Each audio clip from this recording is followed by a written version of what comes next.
नमस्कार साथियों, मैं हूँ सिंह यादव। छठे एग्जाम में आपका बहुत बहुत स्वागत है। सो फ्रेंड्स, आप लोग यहाँ देख सकते हो कि नोबेल पुरस्कार विजेता बांग्लादेश के प्राइम मिनिस्टर मोहम्मद यूनूस, उसकी अभी हलचलें बहुत ही खराब चल रही है। क्योंकि इन्हें लग रहा था कि अब मैं केयर टेकर गवर्नमेंट हूँ, मैं ही संभालूंगा बांग्लादेश को। हाँ, इस सब बड़ी बड़ी हस्तियों से मिल के हाथ मिला के इतनी सुविधाएं के साथ अपने आप को एक प्राउड फील करने वाले इस नेता ही, ये जो केयर टेकर गवर्नमेंट है, इसको मन कर रहा है कि मैं अपने बांग्लादेश गवर्नमेंट की गद्दी को ना छोड़ूं। इसको लेकर के फाइनली अल्टीमेटम भी आ गई है कि अब बांग्लादेश में चुनाव करवाने की संभावना हो सकती है, मे बी। बट जहाँ तक लग रहा है कि बांग्लादेश के गवर्नमेंट, अंतरिम गवर्नमेंट जिन्होंने अभी तक संभाल रखी है, जो प्रोटेस्ट हुआ था उसके बाद गवर्नमेंट बनी थी, तो इसके बारे में हम दोस्तों चर्चा करेंगे और समझेंगे कि इसके बाद क्या होने वाला है और क्या सीन चल रही है। सो आप लोगों से रिक्वेस्ट है, प्लीज़ मेरे चैनल को लाइक शेयर और सब्सक्राइब जरूर करें। चलिए आगे देखते हैं दोस्तों। ये जो Nobel literature Mohammad Yunus take oath as a head of Bangladesh अंतरिम गवर्नमेंट, इन्होंने जो शपथ लिया था, इसको अपने सत्ता से हटने की तैयारी पूरी करनी पड़ेगी। क्योंकि इसके बाद जो इसको गवर्नमेंट है, जो बांग्लादेश के आर्मी चीफ है, उन्होंने फाइनली क्लियर कर दिया है कि आप जल्दी जल्दी बांग्लादेश में चुनाव कराएं और चुनाव के बाद ही आप जो भी गवर्नमेंट में आएंगे उसी की वैल्यू रहेगी। अब ये बहुत टेंशन में आ गए हैं कि आगे क्या होगा नहीं होगा। आइए देखते हैं दोस्तों। बांग्लादेश की जो मैं तख्ता पलटता है, यूनुस पीछे हटने को तैयार नहीं, आर्मी चीफ ने दिया अल्टीमेटम फाइनल। दोस्तों, आर्मी चीफ ने कह दिया है कि अगर आप बिना चुनाव के आप सरकार में नहीं रह सकते हैं। इसमें यूनुस अकेले पड़ते दिख रहे हैं। सेना, विपक्ष और कट्टरपंथी धड़े सभी एक चुनी हुई सरकार की मांग कर रहे हैं। दोस्तों, जितनी भी गवर्नमेंट है वहाँ पर जो पॉलिटिकल लीडर्स हैं, अपोजिशन हैं, जितने भी, वो सारे कह रहे हैं कि अब यहाँ पर बांग्लादेश में चुनाव करना बहुत ही इंपॉर्टेंट हो, क्योंकि केयर टेकर गवर्नमेंट अब नहीं रह सकती है। जितनी भी खालिदा जिया की गवर्नमेंट थी, पॉलिटिकल पार्टी थी, और शेख हसीना की पार्टी थी, सो इन सब लोगों का कहना है कि अब आपने बहुत शासन कर लिया है केयर टेकर के रूप में, अब चुनाव कराया जाए, उसके बाद सत्ता चेंज होनी चाहिए। और आर्मी चीफ ने भी अल्टीमेटम दे दिया है। दोस्तों, तीन ऐसी चीज़ें बातें हैं जो कि संभावना बढ़ रही है। फर्स्ट है, बांग्लादेश में तख्ता पलट की संभावना बढ़ सकती है। आर्मी चीफ ने यूनिस को अल्टीमेटम दे दिया है।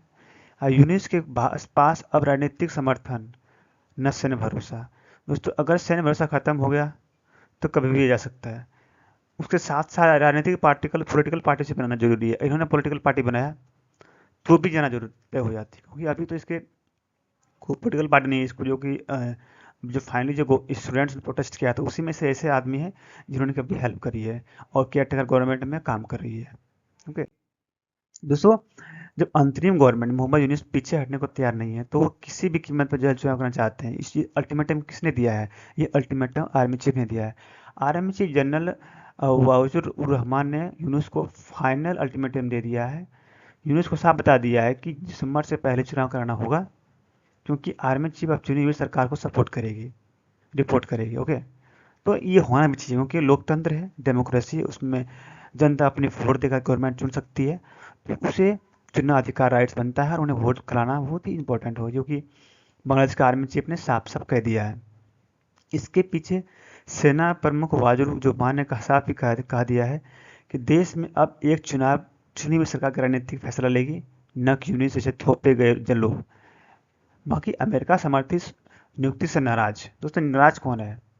दोस्तों, अमेरिका ने गैर मौजूदगी में एक नेशनल सिक्योरिटी एडवाइजर नियुक्त किया है, जो कि अमेरिका समर्थित माना जाता है। यूनुस ने ऐसा ही काम किया है। इस कदम से सेना को नाराज भी कर दिया गया। यही नहीं, बिना सेना से पूछे ही ऐसे फैसला ले चुके हैं जो कि सेना के लिए अच्छा नहीं है।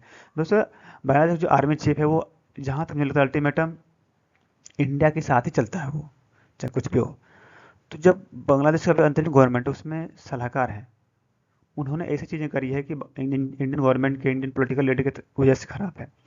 तो उसके वजह से बांग्लादेश के आर्मी चीफ को अच्छा नहीं लग रहा, नहीं लगना भी चाहिए। तो इसकी वजह से उन्होंने डायरेक्ट कह दिया कि अब बांग्लादेश में पॉलिटिकल पार्टी रहेंगी, चुनाव होगा, वही सरकार चलाएंगे।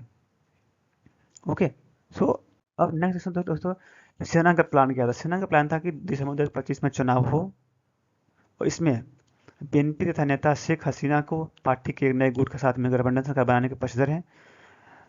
बाकी इन सब चीज़ें वो काम करने के लिए तैयार हैं। अब यूनिस की जमाने इस्लामी समर्थन पार्टी जो कोशिश कर रहे हैं समर्थन करने के लिए, उन्होंने भी एक अलग पार्टी बनाने के काम कर रहे हैं। तो इसमें मैंने ये देखना होगा कि अब मोहम्मद यूनुस क्या करती है, उसका राजनीति में किस पार्टी का समर्थन मिलता है और वो क्या किससे गोले में जा सकती है। तो इस पर देखना होगा अभी आप लोगों को, ठीक है। तो आगे क्या हो सकता है, चलिए देखते हैं। ये हस्तक्षेप सीधा तख्ता पलट नहीं, लेकिन सत्ता के पुनर्गठन की शुरुआत हो सकती है। सेना के शक्ति में देश के लोकतांत्रिक प्रक्रिया को गति देना हो सकती है। तो ये फाइनली होना जरूरी है दोस्तों। ये बांग्लादेश की मेजोरिटी पार्टी है। अब दोस्तों ये खालिदा जिया, ये पूर्व पाकिस्तानी है, और अवामी लीग शेख हसीना ये प्रो इंडियन है। ये जब भी पार्टी आती है ये पाकिस्तान को समर्थन करती है, और ये शेख हसीना को इंडिया को समर्थन करती है। ये होना भी चाहिए, क्योंकि इंडिया ने आपको बांग्लादेश से आज़ाद करवाया, अपने लिए इतने सारे सेना खोया, टाइम लगाया, पैसे खर्च किए और आपको अलग से कंट्री बनाया, तो इसके लिए सपोर्ट करना जरूरी बनता है। अब जयटोकरा ओकिया फ्रंट, जिस पार्टी है कमला हुसैन, इसकी पार्टी अभी ज़्यादा दिख नहीं रही है। आगे क्या होगा वो भी देखना होगा, इसकी पार्टी क्या करती है। लेकिन अब इन 3-4 पार्टी में क्या होगा, अब इन भाई साहब ने क्या किया है, इन्होंने कहा कि मैं अलग पॉलिटिकल पार्टी बनाऊंगा, फिर मैं गवर्नमेंट में आऊँगा, इनका ये कहना था। इसके साथ साथ प्रॉब्लम यहाँ पर ये आ रही है कि यूनिस का गवर्नमेंट कह रही है कि नहीं मुझे ही रहना सत्ता पर, लेकिन उन्होंने कहा है कि नहीं आपने बहुत ही सत्ता पर का भी काम कर लिया है, अब जो भी आएंगे वो चुनाव से आएंगे और लोकतांत्रिक रूप से आएंगे और सरकार बनाएंगे। तो दोस्तों थैंक यू सो मच, आज के लिए इतना ही।